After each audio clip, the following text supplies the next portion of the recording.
ಮತದಾನ ಪ್ರಮಾಣವನ್ನ ಹೆಚ್ಚಿಸೋದಕ್ಕೆ ಚುನಾವಣಾ ಆಯೋಗದಿಂದ ಭರ್ಜರಿ ಆಫರ್ ಒಂದು ಹೊರಬಂದಿದೆ. ಬೆಂಗಳೂರಿನ ಮಾಲ್ ಮಳಿಗೆಗಳಲ್ಲಿ ವಿಶೇಷ ರಿಯಾಯಿತಿ ನೀಡಲು ಚಿಂತನೆಯನ್ನ ಮಾಡಲಾಗ್ತಾ ಇದೆ. ಮತದಾನ ಮಾಡಿದ ಜನರು ಇಂಕ್ ಗುರುತು ತೋರಿಸಿದ್ರೆ ಭರ್ಜರಿ ಆಫರ್ ಅಂತ ಹೇಳಲಾಗ್ತಿದೆ. ಮತದಾನದ ದಿನ ಮಾಲ್ಗೆ ಹೋದ್ರೆ 5ರಿಂದ 1% ರಿಯಾಯಿತಿ ನೀಡೋದಕ್ಕೆ ಚಿಂತನೆಯನ್ನ ಮಾಡಿದೆ ಚುನಾವಣಾ ಆಯೋಗ. ನಾಳೆ ಚುನಾವಣಾಧಿಕಾರಿ ಹಾಗೂ ಮಾಲೀಕರ ಸಭೆಯಲ್ಲಿ ಈ ವಿಚಾರವಾಗಿ ಅಧಿಕೃತ ಘೋಷಣೆಯನ್ನ ಮಾಡಲಾಗುತ್ತೆ ಅಂತ ಹೇಳಲಾಗ್ತಿದೆ. ಇದು ಮತದಾನದ ಪ್ರಮಾಣವನ್ನ ಹೆಚ್ಚಿಸೋದಕ್ಕೆ ಚುನಾವಣಾ ಆಯೋಗ ಮಾಡ ಹೊರಟಿರುವಂತಹ ವಿಶೇಷ ಆಲೋಚನೆಯಾಗಿದೆ. ಮತದಾನ ಮಾಡಿದ ಜನರು ಇಂಕ್ ಗುರುತನ್ನ ತೋರಿಸಿದ್ರೆ ಅವರಿಗೆ ಭರ್ಜರಿ ಆಫರ್ ಕೊಡೋದಕ್ಕೆ ಹೊರಟಿದೆ.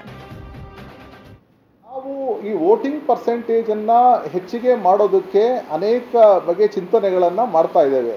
ಒಂದು, ಈಗ ವೋಟರ್ ಸ್ಲಿಪ್ ಮನೆಗಳು ಕೊಡ್ತೇವೆ, ವೋಟರ್ ಗೈಡ್ ಕೊಡ್ತಾ ಇದ್ದೇವೆ, ಕೆಲವು ಆ್ಯಪ್ಸನ್ನು ಡೆವಲಪ್ ಮಾಡ್ತಾ ಇದ್ದೇವೆ. Photo identity card just number ಕೊಟ್ಟ ಅಂದರೆ ಅವ್ರು ಪೋಲಿಂಗ್ ಸ್ಟೇಷನ್ಗೆ ನ್ಯಾವಿಗೇಟ್ ಮಾಡುವಂಥ ಆ್ಯಪನ್ನು ಸಹ ಡೆವಲಪ್ ಮಾಡಿದ್ದೇವೆ. ಇದ್ರ ಜೊತೆಗೆ ನಾಳೆ ಎಲ್ಲ ಹೋಟೆಲಿಯರ್ಸ್ ಅಸೋಸಿಯೇಷನ್ಸ್ಗಳನ್ನ ಕರಿತಾ ಇದ್ದೇವೆ. ಯಾರು ಮಾಲ್ಸ್ ಇದ್ದಾರೆ ಮಾಲ್ಸ್ ಅಸೋಸಿಯೇಷನ್ಗಳನ್ನ ಕರಿತಾ ಇದ್ದೇವೆ. ಐನಾಕ್ಸು ಮತ್ತು PVRs ಅವರುಗಳನ್ನ ಕರಿತಾ ಇದ್ದೇವೆ. ಜೊತೆಗೆ ಏನು ಬೇರೆ ಬೇರೆ ಈಟರೀಸ್ ಇದೆ ಇವುಗಳನ್ನೆಲ್ಲ ಕರೆದು ನಾವು ಒಂದು ಏನದ ಅಂದರೆ ಆವತ್ತಿನ ದಿನ ಯಾರು ವೋಟ್ ಮಾಡಿದ್ದಾರೆ, ವೋಟ್ ಮಾಡಿ ಅವರ ವೋಟಿಂಗ್ ಫಿಂಗರಲ್ಲಿ ಇರೋವಂಥ ಅದು ಇಂಡಿರಬಲ್ ಇಂಕ್ ಇದನ್ನು ತೋರಿಸ್ದ ಅಂದರೆ ಇವ್ರುಗಳಿಗೆಲ್ಲರಿಗೂ ರಿಕ್ವೆಸ್ಟ್ ಮಾಡ್ಕೊಳ್ತಾ ಇದ್ದೀವಿ ಅದಕ್ಕೆ ವಿಶೇಷವಾಗಿ ಇನ್ಸೆಂಟಿವ್ ಕೊಡೋದಕ್ಕೋಸ್ಕರ. ಇವಾಗ ಏನಷ್ಟು ಡೀಟೇಲ್ಸ್ ನೀಡಲಿದ್ದಾರೆ ನಮ್ಮ ಪ್ರತಿನಿಧಿ ಗಣೇಶ್. ನ್ಯೂಸ್ ಡೆಸ್ಕ್ ಇಂದ ನೇರ ಸಂಪರ್ಕದಲ್ಲಿದ್ದಾರೆ. ಗಣೇಶ್, ಮತದಾನದ ಪ್ರಮಾಣವನ್ನ ಹೆಚ್ಚಿಸೋದಕ್ಕೆ ಆಗ್ತಿರುವಂತಹ ಮತ್ತೊಂದು ವಿಶಿಷ್ಟ ಪ್ರಯತ್ನ ಅಂತ ಹೇಳ್ಬೋದು. ಆ ಬಗ್ಗಿನ ಹೆಚ್ಚಿನ ಅಪ್ಡೇಟ್ಸ್ ಏನಿದೆ? ಸೌಜನ್ಯ, ಖಂಡಿತವಾಗಲು ಅಂತಂದ್ರೆ ಪ್ರಮುಖವಾಗಿ ಮಾಲ್ಗಳಲ್ಲಿ ಮಳಿಗೆಗಳಲ್ಲಿ ಹಬ್ಬ ಹರಿದಿನಗಳು ಬಂದರೆ, ಸರ್ಕಾರಿ ಕಾರ್ಯಕ್ರಮ ಅಥವಾ ಸರ್ಕಾರಿ ರಜಾ ದಿನಗಳು ಬಂದರೆ, ಹಾಗಾಗಿ ಆ ಸಂದರ್ಭದಲ್ಲಿ ವಿಶೇಷ ಆಫರ್ಗಳನ್ನು ಗಿಫ್ಟ್ಗಳನ್ನು ಕೊಡುವಂತಹ ಪ್ರತೀತಿ ಇರುವಂಥ ಅದರಲ್ಲೂ ಕೂಡ ಬೆಂಗಳೂರಿನಂತಹ ಪ್ರತಿಷ್ಠಿತ ಮಾಲ್ಗಳಲ್ಲಿ ಮಳಿಗೆಗಳಲ್ಲಿ ಇಂಥದ್ದೊಂದು ಆಫರ್ಗಳು ಸರ್ವೇ ಸಾಮಾನ್ಯ ಆಗಿರುತ್ತೆ. ಅದನ್ನೇ ಈಗ ಚುನಾವಣಾ ಆಯೋಗ ಎನ್ಕ್ಯಾಶ್ ಮಾಡ್ಕೊಳ್ಳೋಕ್ಕೆ ಅಥವಾ ಜನರಿಗೆ ಒಂದು ಅವೇರ್ನೆಸ್ ಕ್ರಿಯೇಟ್ ಮಾಡೋಕ್ಕೆ ಮುಂದಾಗ್ತದೆ ಅಂತ ಹೇಳ್ಬೋದು. ಇವತ್ತು ಒಂದು ಏನು ಜಿಲ್ಲಾ ಚುನಾವಣಾಧಿಕಾರಿ ಅಂತ ಮಂಜುನಾಥ್ ಪ್ರಸಾದ್ ಅವರೊಂದು ನೀಡಿರುವಂತಹ ಮಾಹಿತಿ ಅಥವಾ ಹೇಳಿಕೆ ಪ್ರಕಾರ ನಾಳೆ ಒಂದು ಮಾಲ್ಗಳು ಅಥವಾ ಮಳಿಗೆಗಳ ಒಂದು ಮಾಲೀಕರ ಜೊತೆ ಸಭೆ ನಡೆಸಲಾಗುತ್ತೆ.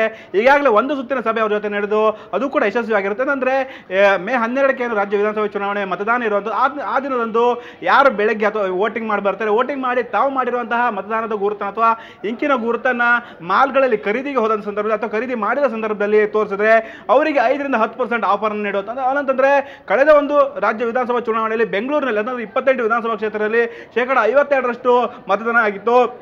ಆದರೆ ಈ ಬಾರಿ ಅದಕ್ಕಿಂತ ಪ್ರಮಾಣವನ್ನು ಹೆಚ್ಚಳ ಮಾಡಬೇಕು. ಯಾಕೆಂದರೆ ಕೇವಲ ಅರ್ಧಕ್ಕಷ್ಟು ಜನರು ಮಾತ್ರ ವೋಟಿಂಗ್ ಮಾಡುವಂಥದ್ದು. ಹಾಗಾಗಿ ಈ ಬಾರಿ ಅದಕ್ಕಿಂತ ಜಾಸ್ತಿ ಮತದಾನ ಪ್ರಕ್ರಿಯೆ ಆಗಬೇಕು, ಮತದಾನ ಪ್ರಕ್ರಿಯೆ ಏರಿಕೆ ಆಗಬೇಕು, ಜನರಿಗೆ ಮತ್ತಷ್ಟು ಈಗ ಮತದಾನ ಬಗ್ಗೆ ಅವೇರ್ನೆಸ್ ಮೂಡಿಸೋ ಸಲುವಾಗಿ ಈ ರೀತಿಯ ಆಫರ್ಗಳನ್ನು ನೀಡಿದ್ರೆ, ಮಾಲ್ಗಳಲ್ಲಿ ಮಳಿಗೆಗಳ ಮೂಲಕ ಆಫರ್ಗಳನ್ನು ನೀಡಿದ್ರೆ ಎಲ್ಲಿ ಮತದಾನ ಮಾಡದೆ ಒಂದು ಆ ದಿನವನ್ನು ಕಳೀತಾರೆ, ಆ ದಿನವನ್ನು ಬೇರೆ ಒಂದು ತಮ್ಮ ಕಾರ್ಯಗಳಿಗೆ ಅಥವಾ ಸ್ವಕಾರ್ಯಗಳಿಗೆ ಉಪಯೋಗಿಸ್ತಾರೆ. ಅದರ ಬದಲಾಗಿ ವೋಟಿಂಗ್ ಮಾಡಿ ತಮ್ಮ ಹಕ್ಕನ್ನು ಚಲಾಯಿಸುವ ಹಿನ್ನೆಲೆಯಲ್ಲಿ ಎಲ್ಲೋ ಒಂದು ರೀತಿ ರಾಜ್ಯ ಚುನಾವಣಾ ಆಯೋಗ ಅಥವಾ ಜಿಲ್ಲಾ ಚುನಾವಣಾ ಅಧಿಕಾರಿಗಳು ಈ ರೀತಿ ಒಂದು ಜನರಿಗೆ ಆಫರ್ ನೀಡಿದ್ರೆ ಮತದಾನದ ಒಂದು ಪ್ರಕ್ರಿಯೆ ಏರಿಕೆ ಆಗುವುದು, ಮತದಾನದ ಸಂಖ್ಯೆ ಕೂಡ ಏರಿಕೆ ಆಗುವಂತಹ ಒಂದು ಆಶಾವಾದವನ್ನು ಇಟ್ಕೊಂಡಿದ್ದಾರೆ. ಸೌಜನ್ಯ.